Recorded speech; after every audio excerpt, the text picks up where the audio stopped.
Como ven, pues trata del último y único momento en el cual Jesús empieza ya una despedida. En este Evangelio de Marcos, capítulo 12, desde los versos 12 al 25, vamos a tratarlo en esta tarde. Y yo lo he titulado Última Cena como siervo sufriente.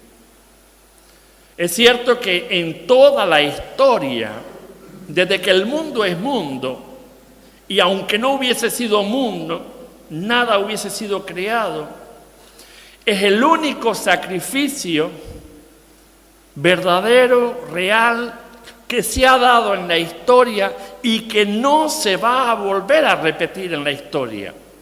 El mundo dejará de ser mundo, pero este sacrificio único jamás se va a volver a repetir en la historia de la humanidad.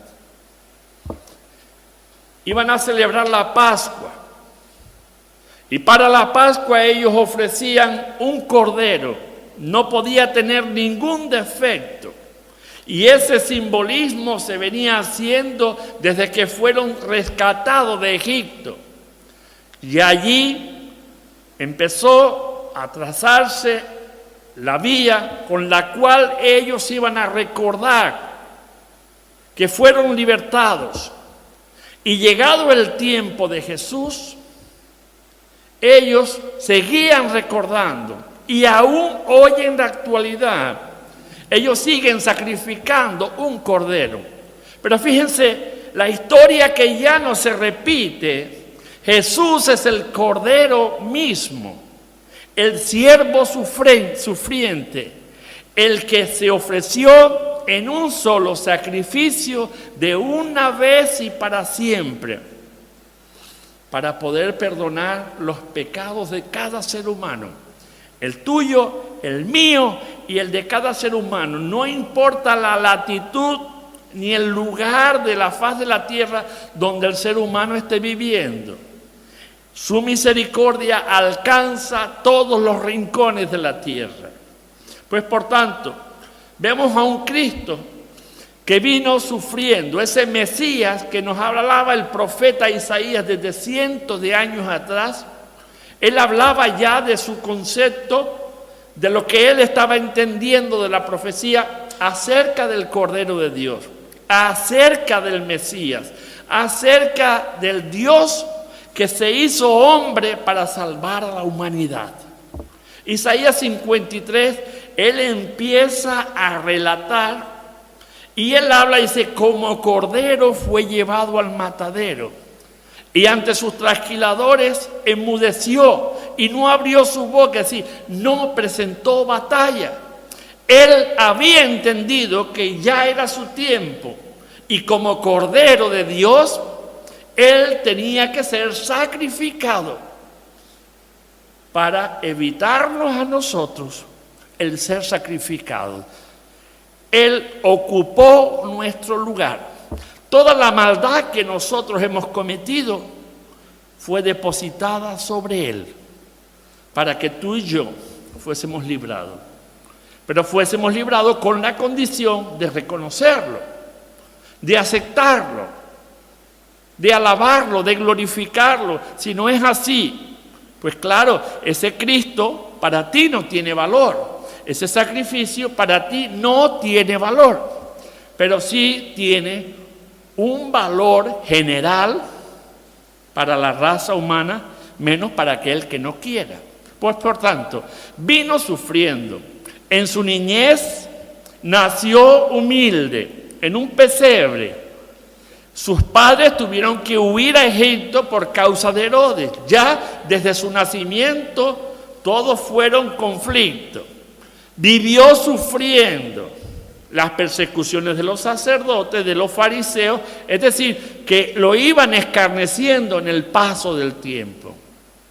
Y ahora muere con un sufrimiento atroz. Pero antes de que llegue, él celebra su última Pascua como siervo.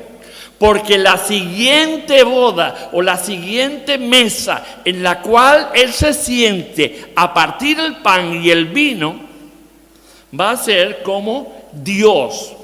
Ya no como el Mesías sufriente, sino como el Dios Rey. Y eso tiene que ser grande para nosotros, es impresionante. Vemos en Él que llegó humilde a la tierra, vivió humilde y obediente, mata o asemejan al Cordero con el Mesías, y vemos que el Cordero era un animal humilde, un animal que no se resiste. Yo no sé si ustedes han tenido la ocasión de ver matar un cordero, ¿lo han visto alguna vez? ¿Lo han visto? Ninguno, yo sí. Y se queda quieto, tal cual. Le agarran las patas, lo tumban y allí se queda quieto. Un tajo, se acabó el cuento. No abre la boca ni aún en ese momento de dolor cuando lo cortan. Por eso dice Isaías, como cordero fue llevado al matadero, y ante sus trasquiladores y ante los que iban a quitarle la vida, enmudeció, no se quejó. Y fíjense todo el proceso que va a llevar desde que lo detienen allí en Getsemaní hasta el momento en que fue sentenciado. Le hablaban, le azotaban y le decían, y él no se defendía. ¿Por qué? Porque él entendía que ya era su tiempo. Pues por tanto, por mucha defensa que presentara, el ser humano no le iba a hacer caso. Herodes se lavó las manos y Pilato se lavó las manos también, como diciendo, esto no es asunto mío. Yo quería soltarte, pero el pueblo y los fariseos y los judíos dijeron, no, crucifícalo. Vale, había llegado su tiempo. Todos los reyes siempre se pasean, y si no observan al rey de España, en el mejor vehículo, en un vehículo blindado, con una escolta. Cualquier rey de cualquier siglo tenía el mejor caballo, el más bello, el más reluciente. Y sin embargo, el Rey eterno, Jesucristo, entró en su tierra, dispuesto a dar su vida, montado en un pollino, en un animal sencillo, en un animal de carga. Siendo Dios y hombre, entró, vivió de forma sencilla, entró de forma sencilla y muere de una forma terrible. Cuando Él estaba entrando ya en su tiempo final, allí en Jerusalén, todo el mundo echaba su capa a sus pies. Y en la burrita iba caminando y Él montado encima. Hosana, bendito el que viene en el nombre del Señor, le decían. Hoy se celebra en toda la cristiandad el domingo de Ramos. El Señor de la burrita, le decían antiguamente. ¿No han visto ninguna procesión en la calle? El Señor montado en una burrita. Eso es muy famoso. Bueno, muchos de ustedes son jóvenes, quizás no lo han visto, pero yo desde pequeño, yo disfrutaba viéndolo. Era lo que me habían enseñado. Y se van a Andalucía, pues bueno, ya no es el Señor de la burrita, sino las bandas musicales de tambores y de cornetas que te ponen los pelos de punta, como si te hicieran vivir ese momento enternecedor, el ver el Rey de la Gloria montado sobre un pollino, el sumo, el hacedor, de una forma la más humilde a vida y por haber. Entró para ser muerto, resucita, vive y vendrá ya no como un sirviente, vendrá como rey. Y allí Él se sentará con su pueblo a ser partícipe en el cielo de las bodas del Cordero. Le reciben en su último tiempo como un rey. ¿Pero qué tipo de rey? Parece que era el rey mendigo del cuento, el rey pobre, porque fue tan solo una parte de la población. Pero hoy, más que nunca, tenemos que reconocer que no era un cualquiera, que no era un revolucionario que se levantó allí en Jerusalén y revoloteó por todo el condado, haciendo lo que bien le parecía, sino que dio ejemplos de sobra de quién era él y a qué le estaban exponiendo. Establece la Pascua como Cordero viviente. Antes era un simbolismo. Se derramaba la sangre del Cordero, se comía pan amargo y hierbas amargas, recordando lo mal que habían pasado en Egipto. Pero ahora, a partir de Cristo, participamos del vino y comemos del pan y decimos cuerpo y sangre de Cristo, el Cordero que fue inmolado, el Cordero que fue traspasado, Él sentado allí a la mesa con sus 12. Yo me imagino esa estampa, prodigando, dando amor hacia ellos, partiendo y haciéndoles y diciéndoles, recuerden este momento. Y a partir de hoy en adelante, sigan recordándolo para que no se olviden lo que costó la salvación de ustedes y no se olviden de que yo volveré de nuevo aquí abajo a la tierra. Pero también le invadía la tristeza en lo más profundo de su corazón, ya no solo por el dolor físico que iba a tener que soportar, sino por tener que cargar con el pecado de la humanidad. Si los gobernantes de aquel tiempo hubiesen interpretado bien las señales evidentes de las que Jesús hacía, su muerte a lo mejor hubiese podido ser evitada, pero no pudo ser evitada porque el plan de Dios tenía que culminar, acabar una etapa para comenzar otra. Fue más fácil rechazarlo, fue más fácil decir no nos interesa, fue más fácil decir Señor, que acaben contigo y déjanos vivir nuestra vida. Pero él en aquel lugar, en aquel aposento alto, les recuerda, dice, mi vida tiene que ser expuesta, mi vida tiene que acabar para que comience la vida dentro de las personas. Porque fíjense, nacer, crecer y reproducir y morir, ¿tiene sentido? ¿Tiene razón de ser? Para mí no. Venir a este lugar, a la tierra, nacer con problemas, vivir con problemas, estar la vida hasta que la muerte nos visita con problemas, con enfermedades, con dificultades y a duras penas llegamos. Cuando todo esto se extiende para luego tener un final, un desenlace final también doloroso. Para mí es triste, yo no quiero una vida así.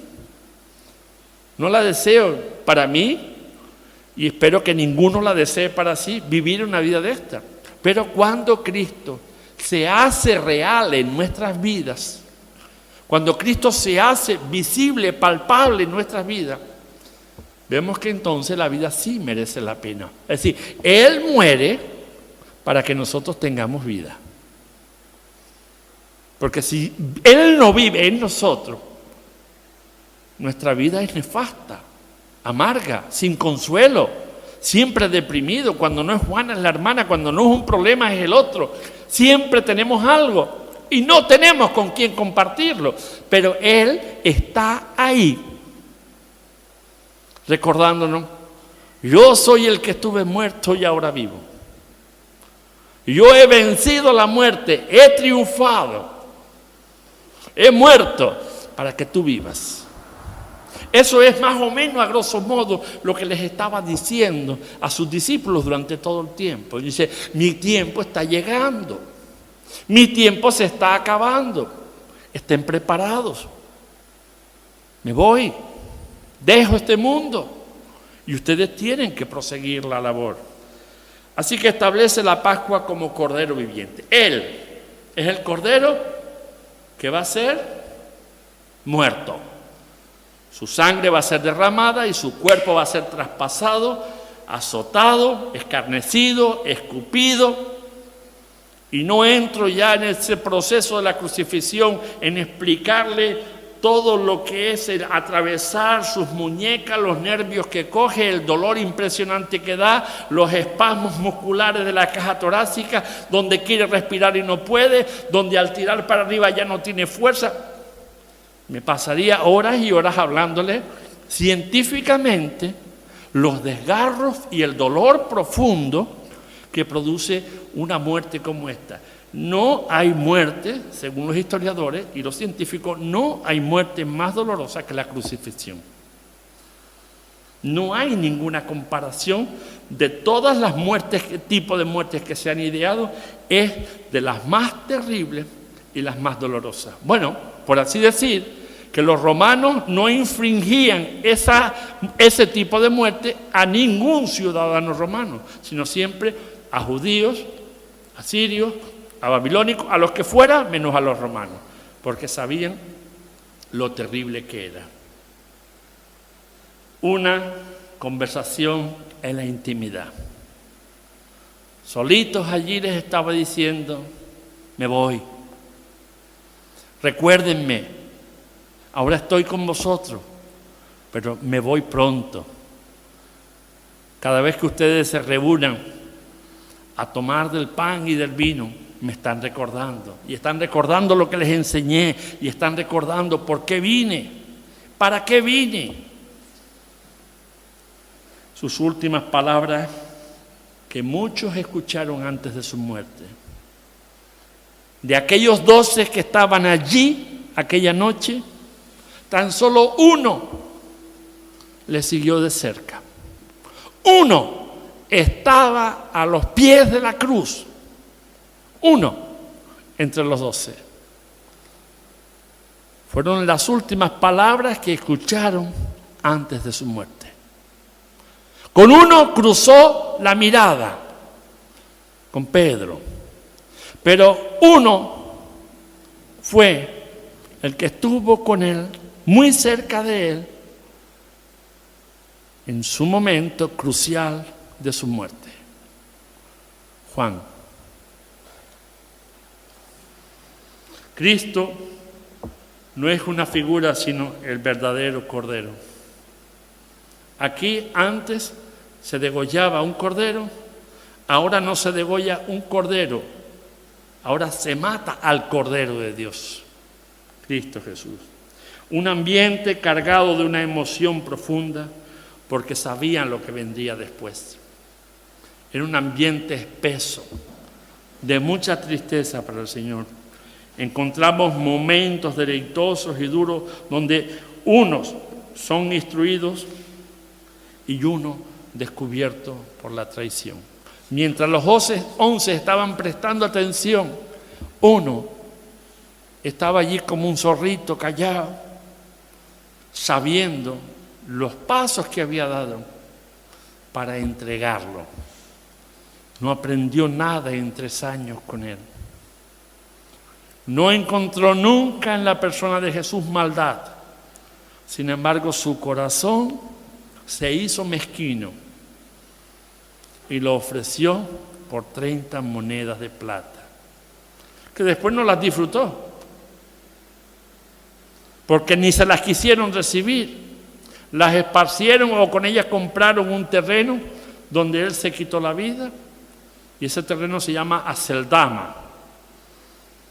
Allí se colgó de un árbol, el árbol tenía la rama seca, se rompió, cayó al suelo y se abrió la cabeza como una calabaza.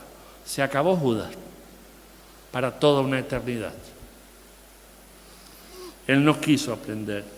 Al terminar se apartaba al Señor a orar. Pronto el Cordero iba a abandonar su sufrimiento, Pero antes de abandonar su sufrimiento, antes de expirar el último suspiro, el último aliento, Él se aparta allí en Getsemaní a orar. Es apresado como un malhechor, es preparado para el sacrificio, lo llevan a casa de Caifás a Pilato, de Pilato a casa de Caifás, y entre ida y vueltas un azote y otro, y otro, y otro, y otro, hasta que su cuerpo se fue debilitando. Se cumple Isaías 53, como cordero fue llevado al matadero. Está empezando el proceso para su juicio definitivo como ser humano. Pasó todo el proceso requerido para pasar a la agonía final. Aquella muerte no tuvo que ser nada fácil. Mantuvo la conciencia hasta el final. La historia nos dice que han habido personas crucificadas que han durado más de 24 horas colgados, pero que más de 24 horas ya desvaría. Empieza a hablar sandeces y locura, empieza a tirar por la boca lagos y sapos y porquerías todas las habidas y por haber. Pero Él mantuvo la cordura hasta el final. Su ejemplo cautiva más que nuestras palabras. Y es el ejemplo que nosotros debemos seguir. Obediencia, fidelidad, amor, no sacrificio. El sacrificio lo hizo Él una vez y para siempre. Está demostrado su existencia y sus hechos. Aunque el hombre quiera negar las evidencias de Jesucristo, su muerte y su resurrección, se está negando como persona a sí mismo. Las evidencias y la ciencia y la arqueología están demostrando hechos fehacientes de la existencia de Jesús. Cautivó aún a sus verdugos. Realmente este era justo. Aquel soldado, cuando lo traspasó, exclamó y dice: realmente este era justo. Y Pilatos también sabía que era justo, pero pudo más su orgullo y su tesón en mantenerse en su posición social, que al final, después, al poco tiempo, lo destituyeron también de su puesto. Salvó estando vivo en la cruz. ¿A quién? Al malhechor. Señor, acuérdate de mí cuando vengas en tu reino. ¿Y qué le respondió? Dice: hoy mismo estarás conmigo en el paraíso. Qué cosa más hermosa. No hay una expresión de odio a pesar de lo que le hicieron, sino una expresión de misericordia, de un amor profundo. No sufras más. Hoy mismo, no lo dice mañana, cuando tu alma abandone tu cuerpo, estarás conmigo en el paraíso. Pidió perdón por la raza humana. A pesar de lo que le hicieron, dice: Padre, perdónalos porque no saben lo que hacen. Finalizó su sacrificio encomendándose al Padre y partió. Padre, en tus manos encomiendo mi espíritu. Todo eso es lo que quería decirles a ellos en aquel aposento alto. Lo que me espera no es fácil. Lo que me queda por soportar es difícil. Y quiero que ustedes lo recuerden cada día hasta que yo vuelva otra vez. Concluyo. Su muerte no se repite, y sí su mensaje para la humanidad. Ese mensaje de amor que Él proclamó en su existencia humana, que Él proclamó en su muerte en la cruz, sigue siendo el mismo mensaje que hoy se emite hacia la raza humana. Dios es amor, Dios murió por ti, Dios llevó sobre Él la maldad del ser humano. Que no te vendan otro. Es el Cristo único, original, el Cordero de Dios. Divulgado, pero acompañado de su testimonio. Tenemos que divulgar el mensaje de salvación. Tenemos que llevarlo a toda la raza humana y decir qué clase de hombre era Jesús. ¿Qué clase de amor tenía para con el ser humano? ¿Y qué clase de amor tiene? Porque es un amor que no perece. Es un amor imperecedero, eterno. Presente, aunque fue pasado, es un presente continuo y es un futuro donde no se marchita y donde prosigue.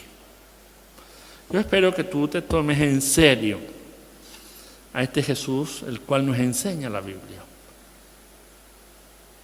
No es un sueño, es una realidad. Y esta realidad tenemos que sentirla aquí adentro. Tenemos que experimentarla. Y yo espero que tú la hayas experimentado o que en su momento la puedas experimentar. Y recuerdes sus dulces momentos y sus momentos difíciles. Por amor a ti y por amor a mí. Vamos a inclinar nuestro rostro y vamos a dar gracias al Señor por este tiempo. Señor, te damos gracias por este tiempo y queremos suplicarte en el nombre de Jesucristo que nos perdones, que nos ayudes, que nos dirijas, que nos lleves, que nos hagas comprender ese amor profundo que Él tuvo. Y también al participar de los elementos como el pan y el vino, recordémosle siempre, tomar del pan simboliza comer de su cuerpo, de su carne. Beber del vino simboliza beber de su sangre en recuerdo hasta que Él vuelva. Te damos gracias por ese amor profundo, sincero y honesto para la raza humana. En el nombre de Jesús. Amén.